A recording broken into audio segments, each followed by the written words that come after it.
എല്ലാവർക്കും സെമീനാസ് കുക്കറിയിലേക്ക് സ്വാഗതം. ഇന്നത്തെ റെസിപ്പി ഇപ്പോൾ വൈറലായിക്കൊണ്ടിരിക്കുന്ന ചൈനീസ് പൊറോട്ടയാണ്. വളരെ എളുപ്പത്തിൽ വെറും 3 ചേരുവകൾ കൊണ്ട് നമുക്ക് ഈ പൊറോട്ട ഉണ്ടാക്കിയെടുക്കാം. അപ്പോൾ ഇതെങ്ങനെ ഉണ്ടാക്കാമെന്ന് നോക്കാം. ഒരു ബൗളിലേക്ക് 3 കപ്പ് മൈദ ഇട്ട് കൊടുക്കാം.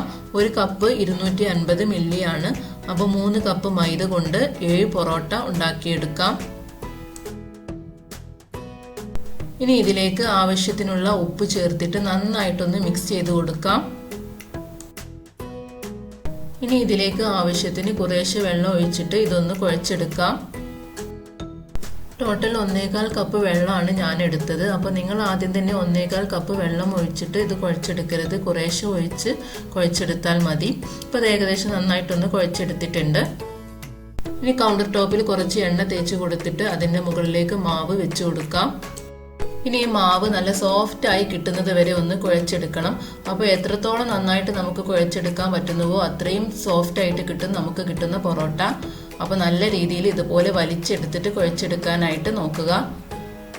അപ്പോൾ നല്ല സോഫ്റ്റ് ആയിട്ടുള്ളൊരു ഡോ തന്നെ നമുക്ക് കിട്ടും. ഇപ്പോൾ ഇത് ഏകദേശം നന്നായിട്ടൊന്ന് കുഴച്ചെടുത്തിട്ടുണ്ട്. ഇനി ഇത് ഇതുപോലെ ഒരു ബോളാക്കിയിട്ട് മാറ്റിയെടുക്കാം. ഇനി ഇതിൻ്റെ മുകളിൽ കുറച്ച് എണ്ണ തടവി കൊടുക്കാം. എന്നിട്ട് ഒരു നനഞ്ഞ തുണി കൊണ്ട് കവർ ചെയ്തിട്ട് 2 മണിക്കൂർ റെസ്റ്റ് ചെയ്യാനായിട്ട് വെക്കണം. ഇപ്പോൾ 2 മണിക്കൂർ കഴിഞ്ഞിട്ടുണ്ട്. ഇനി നനഞ്ഞ തുണി നമുക്കൊന്ന് മാറ്റി വെക്കാം.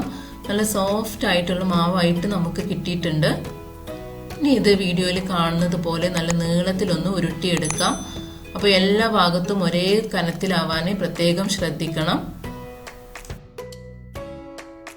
ഇനി ഇത് ഒരേ സൈസിലുള്ള കഷ്ണങ്ങളാക്കി മുറിച്ചെടുക്കണം. അപ്പോൾ ഞാനിപ്പോൾ ഇവിടെ 7 കഷ്ണങ്ങളാണ് ആക്കിയിട്ടുള്ളത്.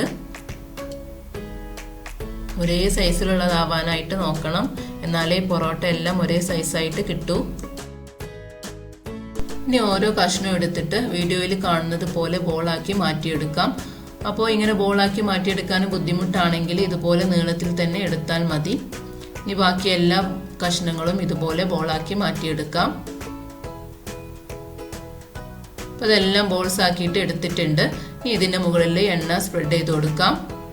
ഇനി ഇത് വീണ്ടും നനഞ്ഞ തുണി കൊണ്ട് കവർ ചെയ്ത് 1 മണിക്കൂർ കൂടെ റെസ്റ്റ് ചെയ്യാനായിട്ട് വെക്കണം. അപ്പോൾ ഇതാ 1 മണിക്കൂർ കഴിഞ്ഞിട്ടുണ്ട്. ഇനി നനഞ്ഞ തുണി മാറ്റി വെക്കാം. ഇനി ഇതിൽ ഓരോ ബോളും എടുത്തിട്ട് ഒന്ന് പരത്തിയെടുക്കാം. റോളർ ഉപയോഗിച്ചിട്ടോ അല്ലെങ്കിൽ കൈകൊണ്ടോ പരത്താം. നല്ല സോഫ്റ്റ് ആയിട്ടുള്ള ഡോ ആയതുകൊണ്ട് കൈകൊണ്ട് തന്നെ പരത്തിയെടുക്കാം. ഇനി ഇതുപോലെ പിസ്സ കട്ടർ അല്ലെങ്കിൽ കത്തി ഉപയോഗിച്ചിട്ട് വീഡിയോയിൽ കാണുന്നത് പോലെ ഒന്ന് മുറിച്ചെടുക്കാം. വീതി കുറഞ്ഞ കഷ്ണങ്ങളാക്കിയിട്ട് മുറിച്ചെടുക്കണം, എന്നാലേ നല്ല ലെയേഴ്സ് ഉള്ള പൊറോട്ടയായിട്ട് നമുക്ക് കിട്ടൂ. അപ്പോൾ അതെല്ലാം കഷ്ണങ്ങളാക്കിയിട്ട് മുറിച്ചെടുത്തിട്ടുണ്ട്. ഇനി ഇത് വീഡിയോയിൽ കാണുന്നത് പോലെ 2 സൈഡിൽ നിന്നും ഓരോ കഷ്ണവും യോജിപ്പിച്ചെടുത്തിട്ട് നീളമുള്ള ഒറ്റ കഷ്ണാക്കിയിട്ട് മാറ്റിയെടുക്കണം. അപ്പോൾ ഇത് ഒറ്റ കഷ്ണാക്കിയിട്ട് മാറ്റിയെടുത്തിട്ടുണ്ട്.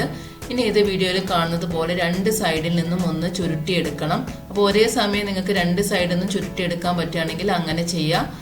അപ്പോൾ 2 സൈഡിൽ നിന്നും ചുരുട്ടിയെടുത്ത് ഒന്നിൻ്റെ മുകളിൽ വെച്ച് കൊടുത്തിട്ട് ഒന്ന് അമർത്തി കൊടുക്കാം. അപ്പോൾ നല്ല ലെയേഴ്സ് ഉള്ള പൊറോട്ടയായിട്ട് നമുക്ക് കിട്ടും ഇങ്ങനെ ചെയ്യുമ്പോൾ. ബാക്കി എല്ലാ ബോൾസും ഇതുപോലെ കനം കുറച്ച് പരത്തി ഇതുപോലെ കട്ട് ചെയ്തെടുക്കാം. എത്രത്തോളം കഷ്ണങ്ങളാക്കാൻ പറ്റുന്നുവോ അത്രയും ലെയേഴ്സ് കിട്ടും നമുക്ക് കിട്ടുന്ന പൊറോട്ടയ്ക്ക്. എല്ലാ കഷ്ണങ്ങളും യോജിപ്പിച്ചെടുത്തിട്ട് ഒറ്റ കഷ്ണാക്കിയിട്ട് മാറ്റാം. എന്നിട്ട് വീണ്ടും ഇതുപോലെ ഒന്ന് ചുരുട്ടിയെടുക്കാം. ബാക്കി എല്ലാ ബോൾസും ഇതുപോലെ കട്ട് ചെയ്തിട്ട് ഈ രീതിയിൽ ഒന്ന് ചുരുട്ടിയെടുത്ത് മാറ്റി വെക്കാം.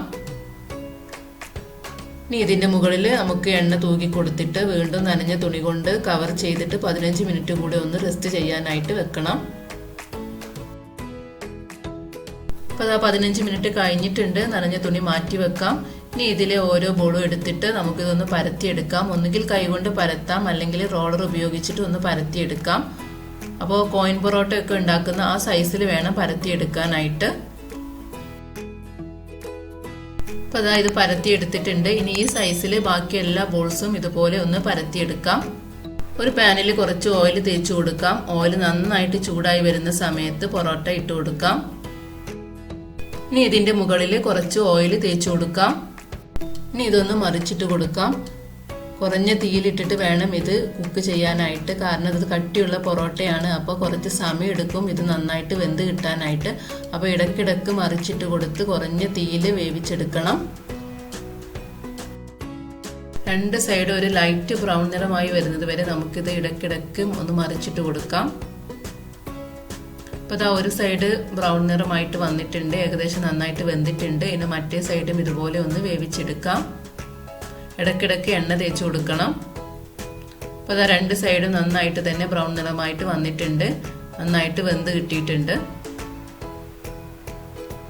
ഇനി ഇതിൻ്റെ ലെയേഴ്സൊക്കെ ഒന്ന് സെപ്പറേറ്റ് ആക്കാൻ വേണ്ടിയിട്ട് വേണമെങ്കിൽ ഇതുപോലെ രണ്ട് സ്പാച്ചിൽ ഉപയോഗിച്ചിട്ട് ഇതുപോലെ ഒന്ന് സെപ്പറേറ്റ് ആക്കി എടുക്കാം. ഇതുപോലെ ചെയ്യാൻ ബുദ്ധിമുട്ടാണ് എന്നുണ്ടെങ്കിൽ നമ്മുടെ സാധാ കേരള പൊറോട്ട അടിച്ചെടുക്കുന്ന രീതിയിൽ ചൂടോടെ തന്നെ നമുക്ക് ഇതൊന്ന് അടിച്ചെടുക്കാം. അപ്പോൾ ലെയേഴ്സ് ഇങ്ങനെ സെപ്പറേറ്റ് ആയിട്ട് കിട്ടും.